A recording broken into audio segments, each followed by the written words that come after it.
Hi guys, welcome to Edu medicine. आज हम कर रहे हैं सोशियोलॉजी ऑफ एजुकेशन का unit 20 crisis in Indian higher education.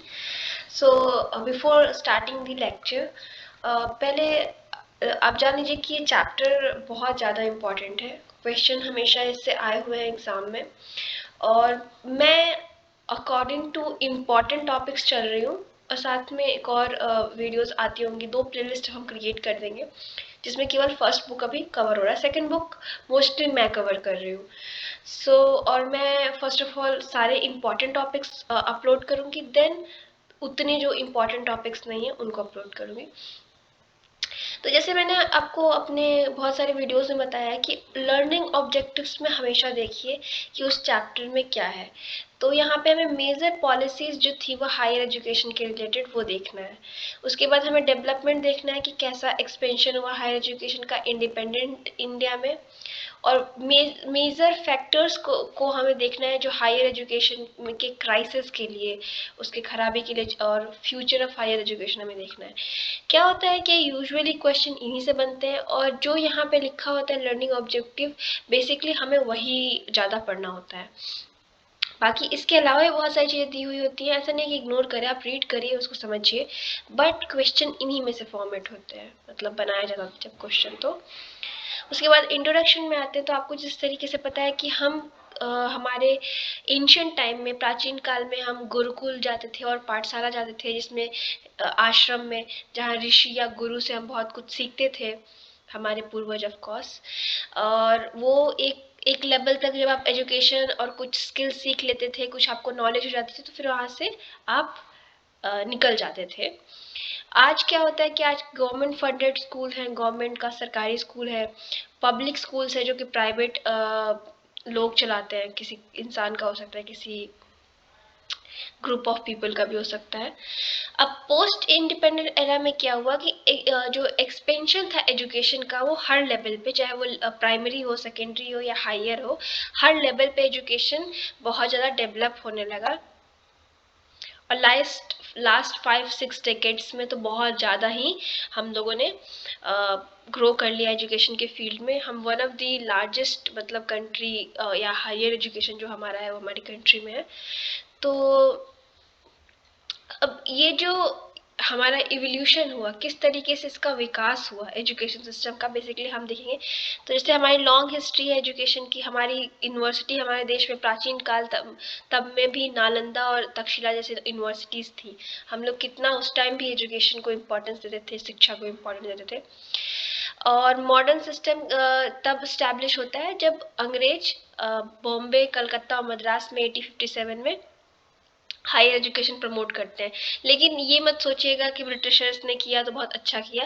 वो बेसिकली इसलिए करते हैं क्योंकि उनको कलर के लेवल के लोगों की ज़रूरत पड़ती है, एक तरीके के मैन पावर की ज़रूरत पड़ती है कि उनके नीचे काम कर सके और उनका प्रशासन और प्रबंधन में मदद कर सके। तो इसके लिए वो यहाँ 3 जगह पे यूनिवर्सिटीज़ वो करते हैं। लेकिन इंडिपेंडेंस के बाद क्या होता है, जब 1947 में हमारा देश आज़ाद हो जाता है, तो हम लोग हायर एजुकेशन के ऑब्जेक्टिव बनाते हैं, और उसको ऑब्जेक्टिव मतलब कि क्या क्या हमें अचीव करना है हायर एजुकेशन से, और फिर उसको डेवलप और एक्सपेंड करने लगते हैं। इंडिपेंडेंस जब हमें मिली, आज़ादी जब हमें मिली, तो केवल 17 यूनिवर्सिटीज़ थी और 40 कॉलेजेस थे। और लास्ट 50 सालों में हमारी 300 से ऊपर ज़्यादा यूनिवर्सिटीज़ हो गई हैं और 14,000 से ऊपर कॉलेज हो गए हैं, और करीब 10.5 मिलियन स्टूडेंट, तो करीब करीब आप मान के चलिए, हाँ, 1 करोड़ मान के चलिए, 1-1.5 करोड़ स्टूडेंट्स है। क्योंकि ये पुराना डेटा है। अगर 300 यूनिवर्सिटीज़, ये मेरे हिसाब से बुक करीब 8-9 साल पुरानी है, तो 300 यूनिवर्सिटीज़ लिखा है, तो आप मान के चलिए कि अभी कम से कम 350-400 के करीब आ चुकी होंगी, और 0.5 मिलियन 35 मिलियन टीचर्स हैं।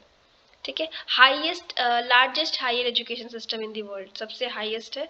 अब इस जो लाइन है इसको हमें थोड़ा चेक करना पड़ेगा, आई थिंक हमारा सेकेंड लार्जेस्ट है। आप एक बार डेटा चेक कर लीजिएगा, अदरवाइज मैं अगर इसका जब फाइनल पार्ट बनाऊंगी तो मैं क्या करूँगी कि उसमें अपडेटेड डेटास, जैसे कि कितने अभी प्रेजेंटली यूनिवर्सिटीज़ हैं, प्रेजेंटली कितने कॉलेज हैं, स्टूडेंट्स कितने, ये सब नया डेटा मैं उस वीडियो में डालने की कोशिश करूँगी। ठीक है, ये दिया हुआ है कि कैसे हायर एजुकेशन में नंबर्स इंक्रीज़ हुए हैं। तो अगर आप ये देखना चाहें तो देख सकते हैं, लेकिन उतना ज़्यादा ध्यान देने की कोई ज़रूरत नहीं है, इसको याद करने की ज़रूरत नहीं है। अब ऐसे अब हमारे पास प्रोफेशनल इंस्टीट्यूशन भी बहुत सारे हैं। प्रोफेशनल इंस्टीट्यूशन जहाँ पे कोई स्पेसिफिक प्रोफेशन की तैयारी कराई जाती है, कुछ जर्नल स्टडीज़ होती है, कुछ स्पेसिफिक होती हैं जिस तरीके से।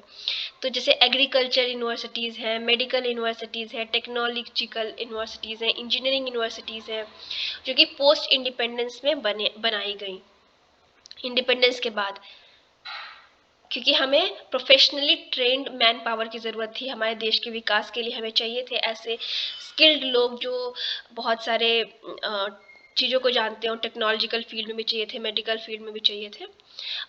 उसके बाद 46 engineering college and 53 polytechnics college थे 1947 में। ठीक है, लेकिन 2021 के हिसाब से करीब हमारे पास 4791 annual intake of 67 million. Institution हमारे 4791 हो गए हैं, और करीब